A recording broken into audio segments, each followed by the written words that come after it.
Yep. Never thought I'd be making another Lightbender build, but here we are. My last Lightbender video had too many issues that I just couldn't ignore. Coincidentally, I was sent a build by birdmade that had so many fun aspects to it that I just had to make another video. Now you see, I am a nerd when it comes to Wynncraft mechanics, and this build takes advantage of something pretty funny. Pandemonium.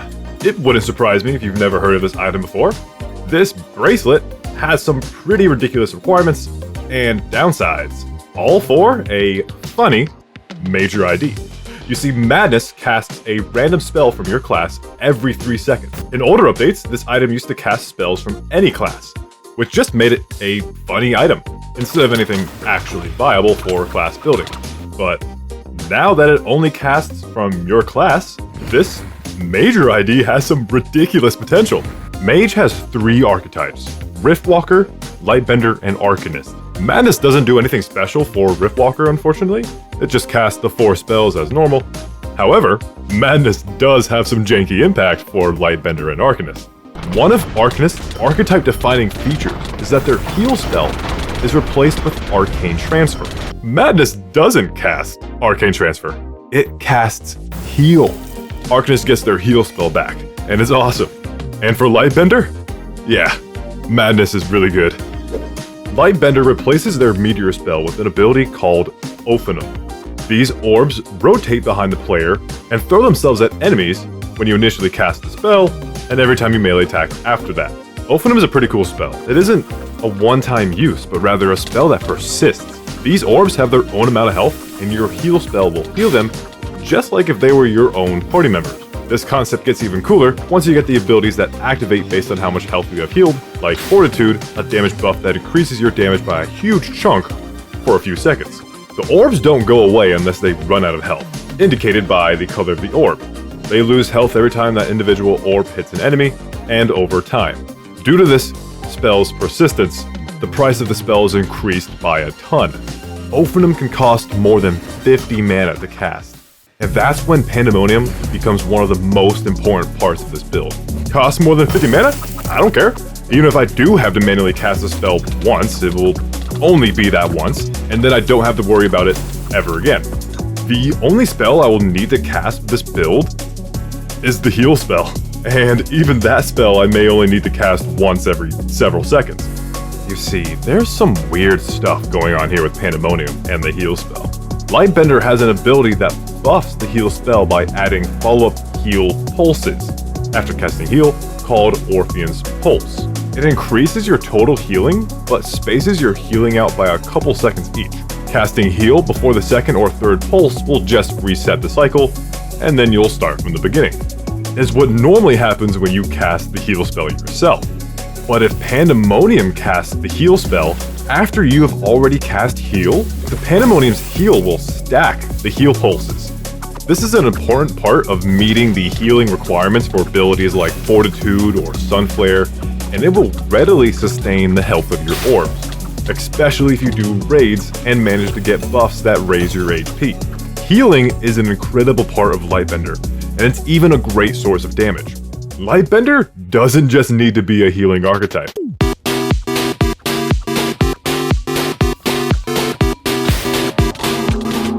Enter Lightweaver. After healing a certain amount of your health, one of your orbs will start rotating around you. 3 orbs is the total, but with an upgrade you can get 5.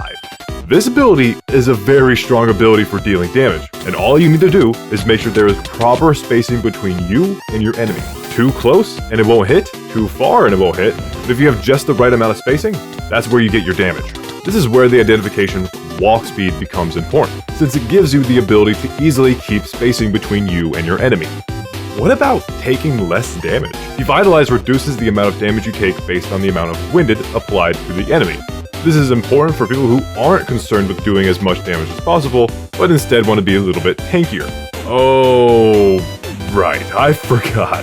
With Wynncraft 2.0's ability tree system, there are plenty of splitting paths. You can take abilities from other archetypes in order to strengthen your main archetype. In this example, we will be using Riftwalker's Wind Sweeper and its various upgrades. Wind Sweeper applies winded every time you melee attack, with a half-second cooldown. This is no issue, since you'll be melee attacking to utilize Ophinum anyway.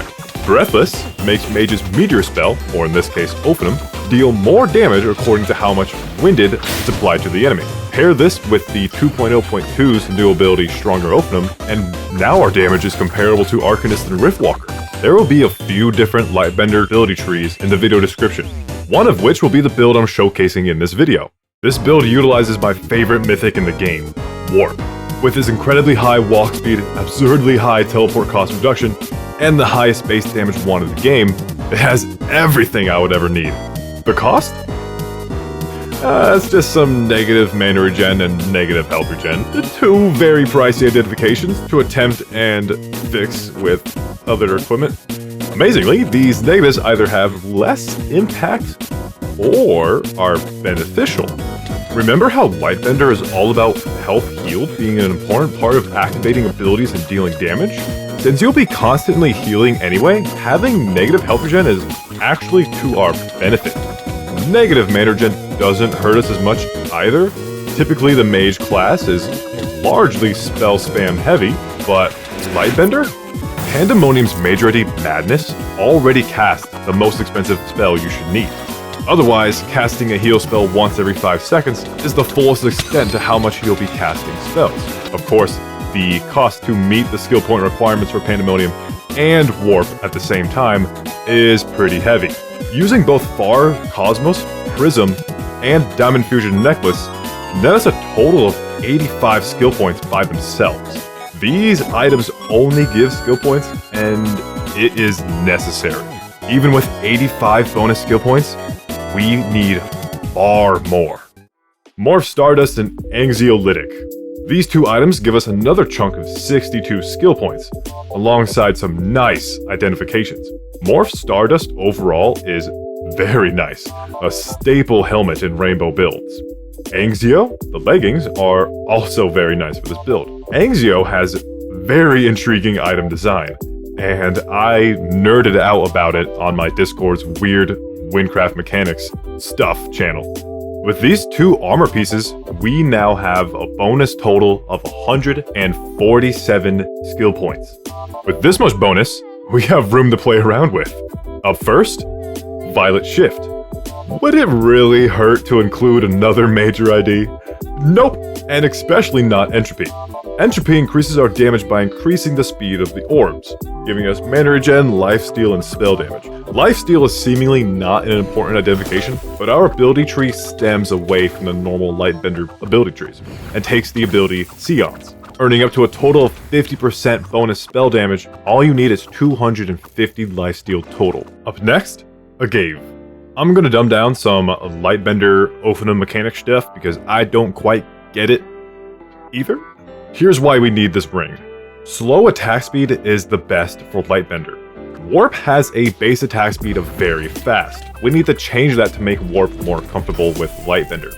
Slow attack speed has just enough of a gap between melee attacks that you can ignore the winded cooldown. Agave comfortably does this by giving us the required negative attack speed.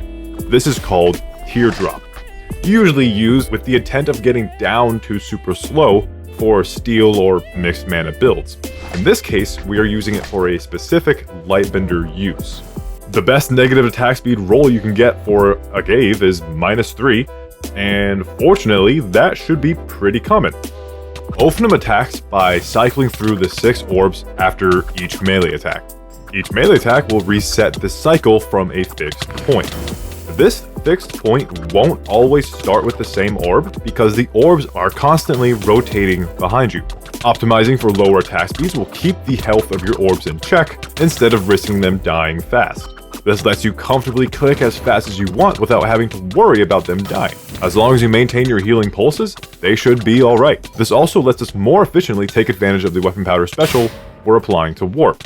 The weapon powders that we're going to be using are 1 tier 6 air powder and 2 tier 6 water powders. This allows us to use the ability Curse, which increases the damage an enemy takes by 30% for 4 seconds. There's so much going on with this build and I love it! And guess what? That's not all. That's not all. There's more to it. There's more to it. Violet Shift's spell damage ID is a rather stupid one. Neutral raw spell. This ID is pretty much normal raw spell, except it only applies if your weapon has neutral damage in its weapon value. I could leave you with this explanation and be on my way, but no, this wouldn't work. The warp doesn't have any neutral damage, so wouldn't this mean we're not taking advantage of Violet Shift's neutral raw spell? No, you're wrong. We still are. But how? It's because of a visual bug. Applied powders are not displayed visually and instead have some ghost values in there. I shouldn't be doing any neutral damage with this spell, but as you can see, I'm doing neutral damage. And this matters for more than just Violet Shift. Warrior's Discombobulate is also affected by this. The current best guess is as long as none of the elements exceed 100% in neutral conversion to the powder's element, you will have invisible neutral value. You can tell this from within the powder adding step. Hover over the check and read the numbers. As long as a specific element doesn't reach 100% neutral conversion, your weapon will still have invisible neutral damage value. What the? I can't just expect everyone to be Gucci'd out the wazoo enough to afford a warp. So, I offer you a cheap solution. Cascade! Yes, Looney, that's right. Cascade. Cascade is an incredible non-mythic wand that deals damage in every element. Assault your enemies with the power of the rainbow. Of course, this build wouldn't be much of an alternative if it didn't feature the highlight of today's build showcase. Pandemonium. Agave also makes an appearance. Don't forget that for the best results. You want that -3 attack speed. The beautiful necklace contrast requires you to complete the difficult Kira Hive quest. Good luck. Now folks at home are gonna have no trouble putting this build together, Looney. Just make a visit to the trade market and see what's available. Some of these items may be out of stock, so there's alternative builds for the alternative build. Please check the video description below for all the alternative builds. Back to you, Looney. Thank you, Box. Dude, y'all gotta check out Boxcart 100. He makes some fun videos documenting his Wynncraft experience, and he brings some amazing energy. I don't have any gameplay for this cheap build, but I do know that this will perform best if you take the time to get speed surges. You can buy these from an item merchant after completing the Featherflies 1 and 2 questline from Corcus.